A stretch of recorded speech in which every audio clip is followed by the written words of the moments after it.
नमस्कार, news track में आपका स्वागत है। मैं हूं योगेश मिश्र। दुनिया जिस युद्ध को देख रही है वह सिर्फ मिसाइलों और बमों का युद्ध नहीं है।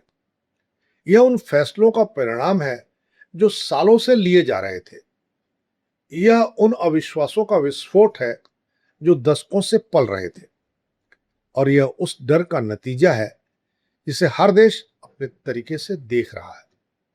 अमेरिका कहता है यह सुरक्षा का सवाल है, इजराइल कहता है यह अस्तित्व की लड़ाई है, और ईरान कहता है यह सम्मान और स्वतंत्रता का संघर्ष है। लेकिन असली सवाल यह है कि क्या यह संघर्ष अथवा युद्ध अचानक शुरू हुआ, या यह पहले से तय था? क्या यह सिर्फ एक क्षेत्रीय संघर्ष है, या दुनिया एक बड़े टकराव की ओर बढ़ रही है? आज हम इस शोर, इस धुएं और इस युद्ध के पीछे की असली कहानी को समझने की कोशिश करेंगे। कि आखिर यह युद्ध शुरू क्यों हुआ, यह जाने। इस युद्ध के पीछे की गणित क्या है, यह समझें। पहला सवाल, यह युद्ध आखिर शुरू क्यों हुआ, वहां से शुरू करते हैं। सतह पर देखो तो यह संघर्ष अचानक हुए हवाई हमलों, मिसाइल स्ट्राइक्स और जवाबी कार्रवाई का परिणाम लगता है। लेकिन जो लोग अंतर्राष्ट्रीय राजनीति की परतों को समझते हैं वे जानते हैं कि इस तरह के युद्ध कभी अचानक नहीं होते। इनके पीछे वर्षों बल्कि दशकों से बनती हुई रणनीतियां, अविश्वास, वैचारिक टकराव और शक्ति संतुलन की राजनीति काम करती है। यह संघर्ष भी उसी लंबी प्रक्रिया का परिणाम है जिसकी जड़ें मध्य पूर्व की भू राजनीति, अमेरिका की वैश्विक भूमिका, इजराइल की सुरक्षा नीति और ईरान की वैचारिक व रणनीतिक महत्वाकांक्षाओं में गहराई से समाई हुई है। इस युद्ध की पहली और सबसे प्रमुख वजह है ईरान का परमाणु कार्यक्रम।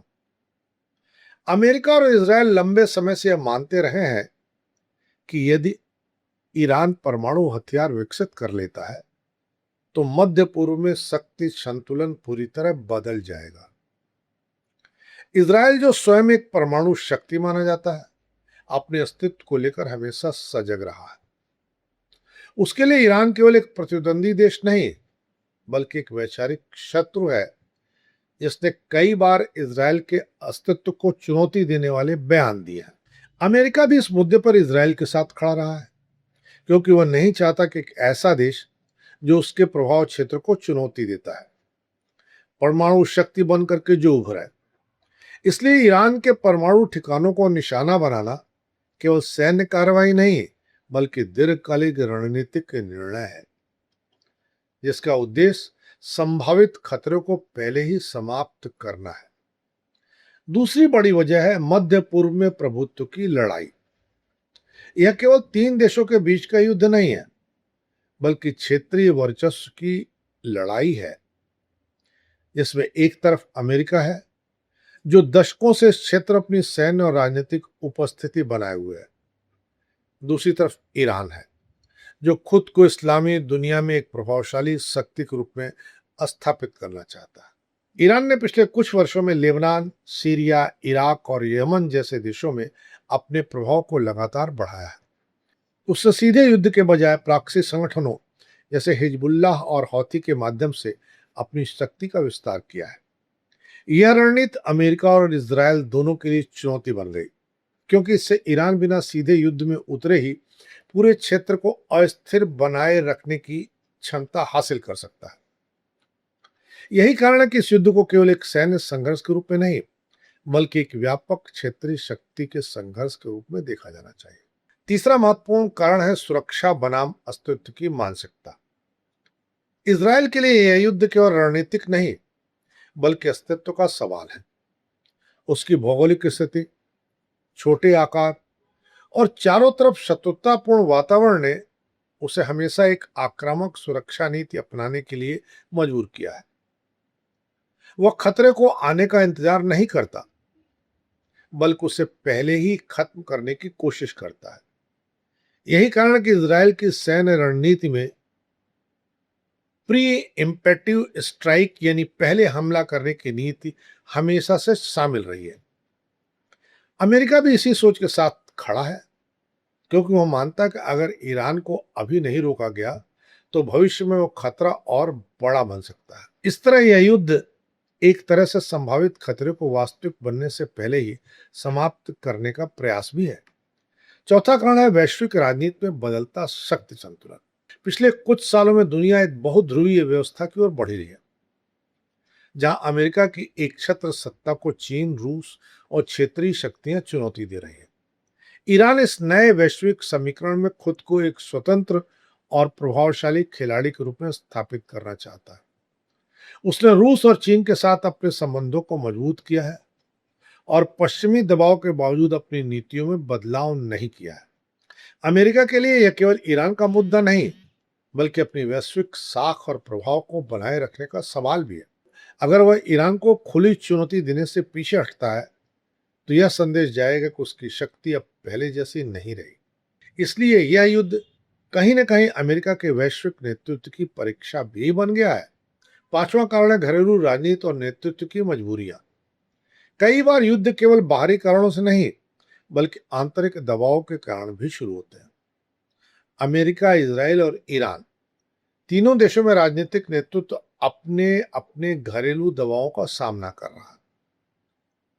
इजराइल में सुरक्षा को लेकर जनता की संवेदनशीलता बहुत अधिक है और किसी भी कमजोरी को राजनीतिक नेतृत्व के लिए घातक माना जाता है।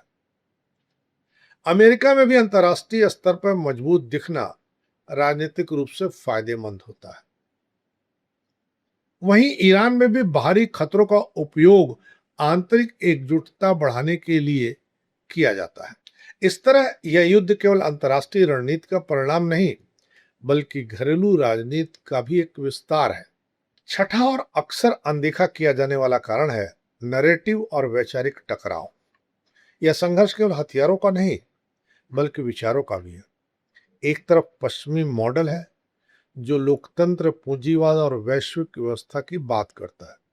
दूसरी तरफ ईरान का इस्लामिक गणराज्य मॉडल है जो खुद को पश्चिमी प्रभाव के खिलाफ एक वैकल्पिक व्यवस्था के रूप में पेश करता है। यह वैचारिक टकराव समय समय पर विभिन्न रूपों में सामने आता रहा है और यह युद्ध उसी टकराव का एक उग्र रूप भी है। अगर इन सभी कारणों को एक साथ देखें तो स्पष्ट हो जाता है कि यह युद्ध किसी एक घटना का परिणाम नहीं, बल्कि कई परतों में फैले हुए कारणों का संगम है। परमाणु कार्यक्रम, क्षेत्रीय प्रभुत्व, सुरक्षा चिंताएं, वैश्विक शक्ति संतुलन, घरेलू राजनीति और वैचारिक संघर्ष, ये सभी मिलकर इस युद्ध की पृष्ठभूमि तैयार करते हैं। इसलिए इस संघर्ष को केवल किसने किस पर हमला किया इस रूप में समझना एक बड़ी भूल होगी। असल में यह युद्ध उस लंबे तनाव का विस्फोट है जो वर्षों से धीरे धीरे बढ़ रहा था। सबसे महत्वपूर्ण सवाल यह है कि क्या यह युद्ध टल सकता था? इसका उत्तर सरल नहीं है। कूटनीति, समझौते और संवाद के रास्ते हमेशा मौजूद होते हैं, लेकिन जब अविश्वास इतना गहरा हो जाए कि कोई भी पक्ष दूसरे की मंशा पर भरोसा न करे तो युद्ध लगभग अपरिहार्य हो जाता है। आज की स्थिति भी कुछ ऐसी ही है, जहां हर पक्ष खुद को सही और दूसरे को खतरा मानता है।